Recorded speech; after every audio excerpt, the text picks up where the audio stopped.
We begin our report in the Middle East, where Israel and Hezbollah are trading attacks.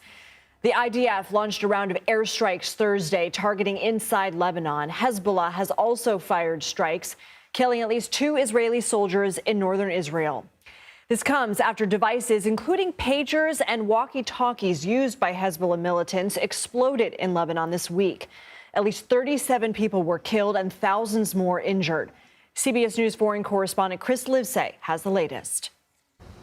Well, the Israeli defense minister said today the center of gravity is moving to the north. That is, away from Hamas in Gaza and towards Hezbollah in Lebanon. And here are some reasons why. In Metula, that's Israel's northernmost village, homes are ablaze after Hezbollah began bombarding it with rockets. And not far away, 2 Israeli soldiers were killed. The same evening, Israel says it struck dozens of Hezbollah targets, including rocket launchers and weapons depots. Remember, Hezbollah began attacking northern Israel the day after the October 7 massacre carried out by Hamas in solidarity. Both groups are backed by Iran. And since then, tens of thousands of Israelis have been displaced from their homes amid the fierce exchanges of fire. And just this week, Prime Minister Netanyahu said securing this area is now one of the country's official war aims. So far, we haven't seen the same kind of mobilization we witnessed in the run-up to the invasion of Gaza. No tanks or armored personnel carriers lining the highways, but keep in mind, Israel was taken completely by surprise when Hamas attacked nearly a year ago, whereas here in the north, it's already been bracing for war with Hezbollah for years. Lindsay? Chris Livesay, thank you. David Daoud joins me now for more. He's a senior fellow at the Foundation for Defense of Democracies, a nonpartisan research institute focusing on foreign policy and national security. David, thanks for being here. Hezbollah says Israel's actions are a declaration of war, suggesting they'll retaliate. What do you think the militant group is assessing when it comes to a potential provocation against Israel? Thank you for having me on. So we need to contextualize those comments. These comments that you just noted came within Secretary General Hassan Nasrallah's speech earlier today. And while he did say that this was a declaration of war, he didn't himself then say that Hezbollah would retaliate in kind, at least in the immediate term.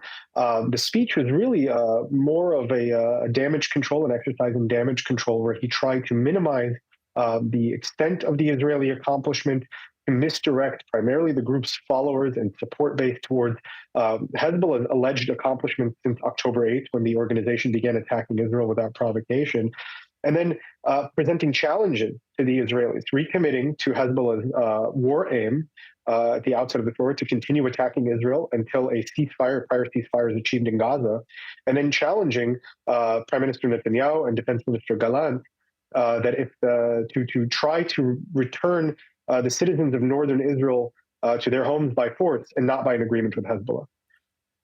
Do you think Hezbollah will retaliate? I mean, how would you describe the state of play right now and how things are different between Israel and Hezbollah after this? I think we have to bifurcate the nature of Hezbollah's retaliation. How Nasrallah tried to frame the Israeli attack today, and I think there's some accuracy to this, is that the Israelis, by conducting this telecommunications device attack, were trying to get Hezbollah to back down from its war aim of continuing to attack Israel until a prior ceasefire is achieved in Gaza. He said this would not happen, and that Hezbollah would continue its spate of attacks until a ceasefire was achieved in Gaza. So for him, this is the response to the Israeli attack. He also said there would be a more specific response, more direct response that would come at some point in the future. He didn't specify when. He didn't specify how. My sense is that'll be more of a clandestine response, something perhaps similar to the attack that the Shin Bet, Israel's internal security agency, had foiled just hours before the beepers started blowing up in Lebanon on September 17th, directed against a security official in Israel, a former security official in Israel. My sense is that's how Hezbollah will respond directly to this attack. But in the interim, we can expect them to continue the spate of attrition against northern Israel, perhaps with a more intensified tempo, but not escalating this, at least from their end, into a full conflict. Quickly, David, realistically, is Hezbollah down right now with thousands of fighters injured? They've taken a blow, but this isn't an amateur organization. Their communications has certainly been disrupted. Thousands of fighters have perhaps been put out of commission. permanently. If you're losing fingers, eyes, damage to the pelvic area, you're probably never going to return to combat. But let's not assume that this is an organization that is small or that is amateurish. They are a professional organization. They can continue to fight, to do damage, and it really depends on whether the Israelis want to take the initiative. We're seeing an intensification of Israeli action in South Lebanon, but we're not seeing the Israelis moving into an initiative posture, into an aggressive posture. David Daoud with the Foundation for Defense of Democracies. Thank you. Thank you so much.